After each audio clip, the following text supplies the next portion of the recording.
परीक्षक तसेच विद्यार्थी मित्रांनो, मी आज तुमच्यासमोर विषय मांडत आहे क्वांटम युगाची सुरुवात, संभाव्यता व आव्हाने.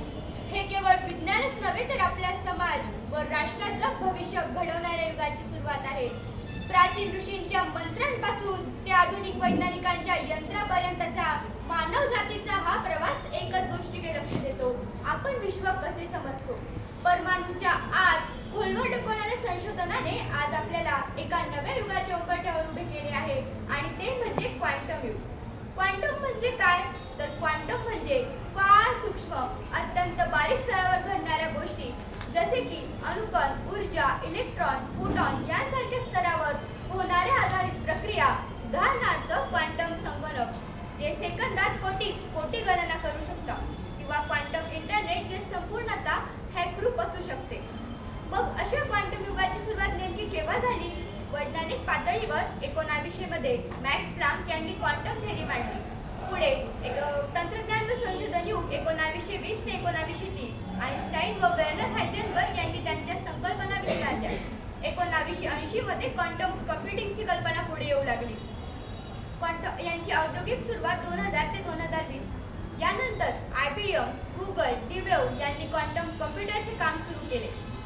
आजचा मानव क्वांटम कम्प्युटर घडवत आहे. क्वांटम इंटरनेट स्वप्नवत वाटत असले तरी ते विकसित होऊ लागले आहे, पण ती अपार शक्यता, संभाव्यता आहे. तिथे समोर उभी राहतात तर ती आव्हाने. या दोन गंभीर टोकातून प्रवास करीतच आज विज्ञानाचा रथ क्वांटम युगात प्रवेश करत आहे. पण संधी जशी मोठी तशीच सावध पावलं. या युगाच्या संभाव्यता मानव जातीसाठी नवनवीन सुवर्णद्वार घडते. अनेक नव्या संधी घडवून चमत्कारी बदल घडू शकतात. याविषयी मला कल्पना सुचली आहे की सध्या संपूर्ण जगात मोठ्या प्रमाणात वाहनांचा वापर होतो. यात वाहन नियंत्रण करणे हे संपूर्णतः मानवाच्याच हातात आहे. पण यांच्यावर क्वांटमद्वारे सेन्सर किंवा इतर गोष्टींचा वापर करून प्रत्येक गाडीमधील 2 गाड्यांमधील ठराविक स्पीड, तसेच प्रत्येक गाडी एका ठराविक स्पीडने चालेल, तसेच विनाकारण हॉर्न यांवर आळा बसेल. यात काही शंका वाटत नाही अशी यातील संभाव्यता. क्वांटम संगणक आणि पारंपरिक संगणक. क्वांटम संगणक हे अतिशय वेगवान संगणक आहे. पारंपरिक संगणक जिथे बीटवर काम करतो, तिथे क्वांटम संगणक क्यूबिट वापरतो. म्हणूनच हे संगणक अतिशय वेगात व अचूकतेने गणना करू शकते. याचा वापर हवामान अंदाज किंवा आर्टिफिशियल इंटेलिजन्स म्हणजेच AI मध्ये, तसेच प्रगत साहित्य डिझाईन करण्यामध्ये होऊ शकतो. क्वांटम इंटरनेट आणि सुरक्षित संवाद. क्वांटम एंटँगलमेंटच्या मदतीने माहिती एका क्षणात एका टोकापासून दुसऱ्या टोकापर्यंत सहज पोहोचू शकते. यामुळे अत्यंत सुरक्षित आणि हॅकप्रूफ संवाद शक्य होईल. याचा वापर गुप्त माहितीचे तसेच लष्करी माहितीचे प्रसारण करण्यासाठी झाला तर आपल्या राष्ट्राच्या सुरक्षितेच्या बाबतीचा हा मैलाचा दगड ठरेल. वैद्यकीय क्षेत्रात क्रांती. क्वांटम सिम्युलेशन वापरून शरीरातील मॉडेल तयार करता येतील. यामुळे नवनवीन औषधांची चाचणी जलद गतीने व सुरक्षितरित्या होईल. उदाहरणार्थ कर्करोग, अल्झायमर यांसारख्या आजारांवरील प्रभावी उपाययोजना.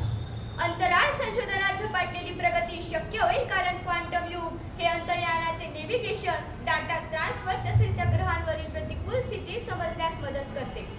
या उदाहरणार्थ चंद्र, मंगळ यांवर मानवी वसाहत अशा संकल्पना अधिक जवळ येतील. क्वांटम कम्प्युटिंगमुळे AI प्रणालीची शिकण्याची क्षमता वाढेल. यामुळे रोबोट्स, भाषांतर यंत्रणा अधिक हुशार व संवेदनशील बनतील. उदाहरणार्थ मल्टीभाषिक रोबोट, शिक्षक, स्मार्ट हेल्थ असिस्टंट. तसेच नवीन प्रकारची स्वच्छ ऊर्जा निर्मिती करता येऊ शकते. सौर ऊर्जा साठवण्याची प्रगत प्रणाली, झिरो लॉस वीज वाहतूक इत्यादी गोष्टी करू शकतात. आणि या सर्वांमुळे आपला भारत एक आत्मनिर्भर होण्याची मोठी संधी आहे. भविष्य घडवताना जे अडथळे येतात, परंतु प्रत्येक संधीबरोबर काही आव्हानेही असतात. क्वांटम युगाचे सर्वात मोठे आव्हान म्हणजे उच्च खर्च तसेच गुंतवणुकीची गरज. या क्षेत्रात प्रशिक्षित लोकांची देखील आवश्यकता आहे आणि या तंत्रज्ञानाचा गैरवापर होण्याची शक्यताही नाकारता येत नाही. सध्याच्या संगणक प्रणालीशी सुसंगत ठेवणे देखील कठीण आहे. पण सजगतेने स्वीकारलेले युग हे केवळ विज्ञानाची प्रगती नसून, ही केवळ वैज्ञानिक संकल्पना नसून तर संपूर्ण मानवहितासाठी असलेले नवयुग ठरेल. ही क्रांती, ही ऊर्जा, हा शोध विज्ञानाच्या सजग वापरासाठी, समाजाच्या कल्याणासाठी, देशाच्या कल्याणासाठी वाहू.